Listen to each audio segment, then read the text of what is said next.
मौलवी और चरवाहा। एक ईमान अफरोज कहानी। इलाके में कैद साली थी और जानवर सब कुछ खाकर फारिग हो गए थे। मजीद कुछ खाने को रहा नहीं था। मवेशी मालकान नहायत परेशान थे।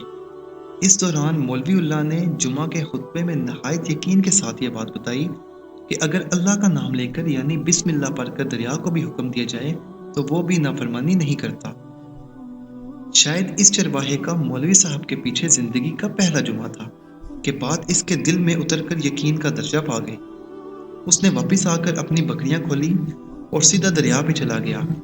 ऊंची आवाज से बिस्मिल्लाहिर्रहमानिर्रहीम पढ़ा और दरिया को कहा कि वो जरा अपनी बकरियां चराने जा रहा है, इसलिए वो इसे अपने ऊपर से गुजरने दे।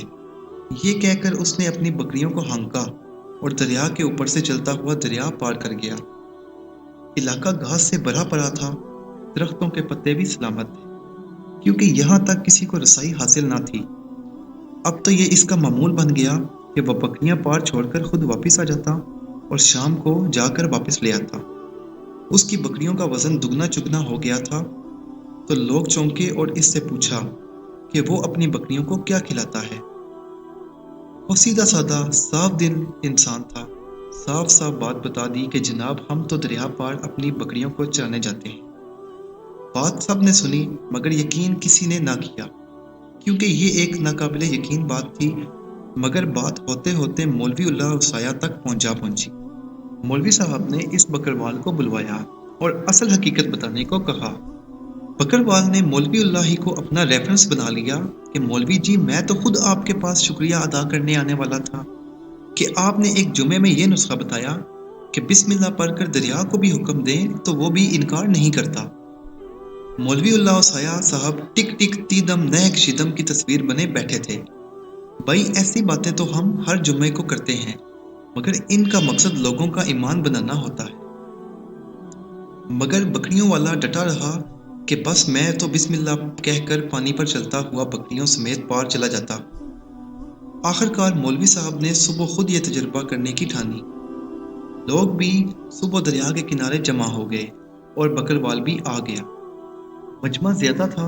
मौलवी साहब ने एक दो दफा अंदर ही अंदर इरादा किया कि इनकार कर दें, मगर वो जो मौलवी साहब को मस्जिद से कंधों पर उठाकर लाए थे अब भी जोशो खरोश से अल्लाहू अकबर के नारे लगा रहे थे और मौलाना उल्लाह उसाया के हक में तारीफी मुशकाफियां कर रहे थे। आखिरकार मौलवी साहब ने एक रस्सा मंगवाया और उसे पहले दरख्त के साथ बांधा, फिर अपनी कमर के साथ बांधा और फिर डरते डरते ढीला ढाला सा बिस्मिल्लाह पढ़ा और दरिया पर चलना शुरू हो गए।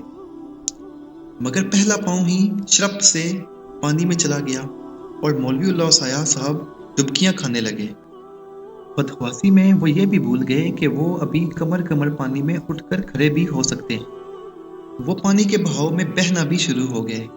लोगों ने खींच खींच कर बाहर निकाला और सूखने के लिए साइड पर लटा दिया। मौलवी साहब की दुर्गत ने बकरवाल को भी परेशान कर दिया।